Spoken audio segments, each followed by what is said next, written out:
Hello, welcome back to my channel. Today we're gonna take a look at 5 pairs of very confusing Spanish words. They really look alike a lot, but they have different meanings. I've always been struggling with these words that look similar, like viaje or vieja, caballo or cabello. Luckily, I've passed the phase of mixing up these words, but now I've got new words to worry about. These words are more of a nivel B2 to C1. They are a little bit advanced, so I'm gonna also include how to use these words in this video. Anyway, so without further ado, let's get started. Pair number 1, seguro and seguramente. So tell me honestly, by intuition, at first sight of these two words, if you didn't know the difference between them, what do you think? If you're like me who focus on the patterns of the words, you would think, okay, seguramente is the adverb of seguro, like básica, básicamente, efectiva, efectivamente, fácil, fácilmente, ¿sabes? There is a pattern there. So you would think seguramente means for sure,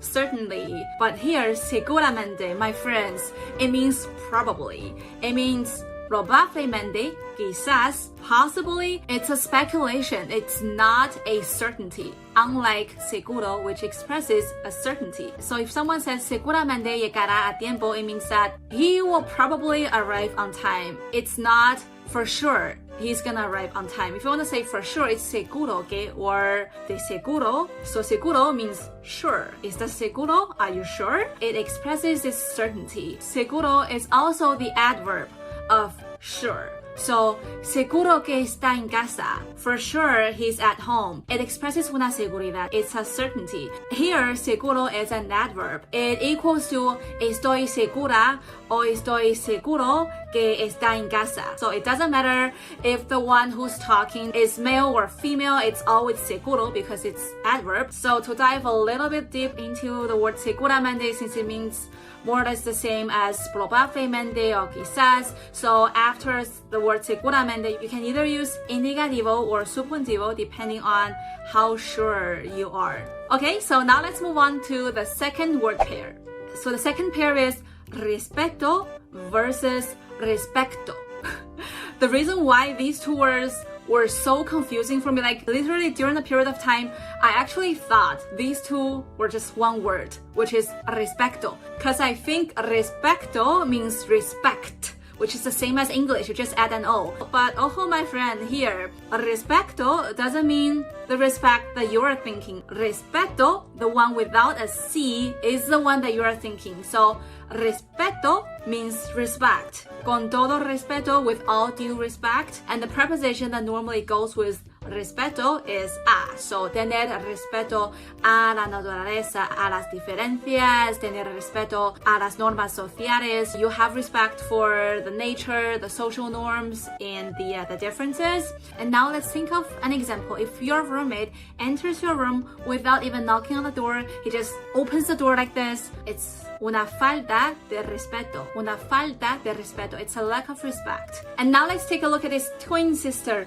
respecto. Respecto. So respecto actually means regarding or in respect of. So normally you're gonna encounter this word in a phrase. For example, con respecto a or de algo, but this con is not obligatory. You can with con or without con, it means the same thing. So basically, respecto a or de algo, it means regarding something, about something. For example, el jefe quiere conversar contigo con or no con respecto a lo que hiciste ayer. The boss wants to talk with you about what you did yesterday. And another common phrase is al respecto, which means in this regard, on this matter, about this. For example, no tengo nada más que decir al respecto. I've got nothing more to say on this matter, on this subject. And now let's take a look at the third word pair, which is precedente versus procedente. Precedente and procedente, like they do look alike, right? But they have very different meanings. So the way that I differentiate these two words is that I would link precedente with the English word precedent, which is the actual meaning of precedente as a noun. Sin precedentes, unprecedented, for example. Set a precedent, you can say establecer un precedente, or there is una expresión fija que es sentar the word sentar, sentarse, sentar precedentes, to set a precedent. For example, no debemos sentar precedentes en situaciones especiales, así.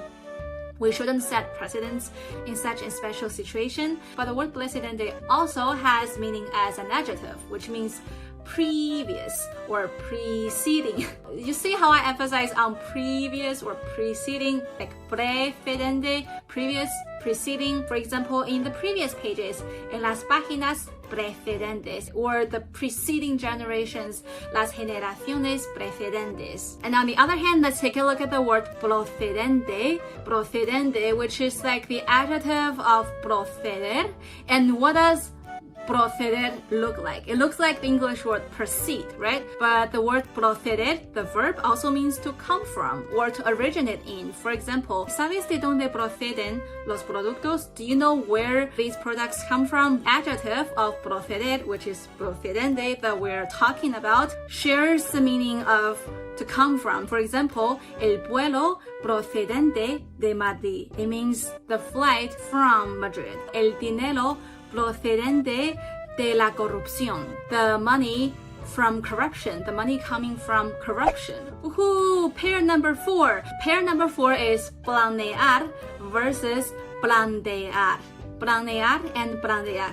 So honestly, before I encountered the word plantear, I had no problem with planear. But ever since plantear appeared in my life, I started to get confused when I read a text. So planear, as what it looks like, it means plan. El plan, plan, planear. Planear una boda, plan a wedding, planear una fiesta, plan a party, or you can plan to do something, planear hacer algo. For example, planeo compartir las noticias con mis padres. I plan to share the news with my parents. And now let's take a look at the word plantear. So plantear means to propose, to suggest, to bring up an idea, for example, to raise an issue or to raise a question. So plantear means all these words. You can plantear una solución, which is to propose a solution. You can plantear una teoría, to suggest a theory. For example, no sabe cómo plantear este tema. He doesn't know how to bring up this topic. And if you have questions in a class, you can plantear tus dudas. You can raise your questions. And I also just want to point out that planearse also se usa mucho, which means to consider or to think about. For example, I'm considering if it's a good idea to travel during the pandemic since there are fewer people. Me estoy planteando si es una buena idea viajar durante la pandemia. And now let's move on to our last pair of the day, which is prejuicio and perjuicio. Prejuicio and perjuicio. So the way that I differentiate these two words is prejuicio looks like the English word prejudice, right? Prejuicio, prejudice, prejuicio. Like Jane Austen's book Pride and Prejudice is translated into orgullos y prejuicio. Prejuicios are not good. There are all kinds of prejuicios. For example, los prejuicios raciales, the racial prejudices, or los prejuicios culturales, the cultural biases. And what we do, it's better that we avoid these prejudices, evitar los prejuicios, or you can eliminar los prejuicios, or eradicar las prejuicios. All these verbs can work together with prejuicios. And on the other hand, perjuicios means harm or damage. It's a noun. So if you want to say something causes harm or something does harm and you want to use the word perjuicios, you can use the verb causar perjuicios. Causar un enorme perjuicio económico, to cause enormous economic damage. Or uno de los perjuicios de beber demasiado café es tener problema dormirse. Alright guys, that's it for today's sharing. I hope this video is helpful for you guys if you're struggling with differentiating these words, or maybe you haven't encountered these words yet. But I mean, it's nice to have an impression here first, and then when you actually encounter these words, you're gonna have a much easier time differentiating them. Give me a like if you liked the video and subscribe to my channel, and I will see you guys in the next one. Ciao!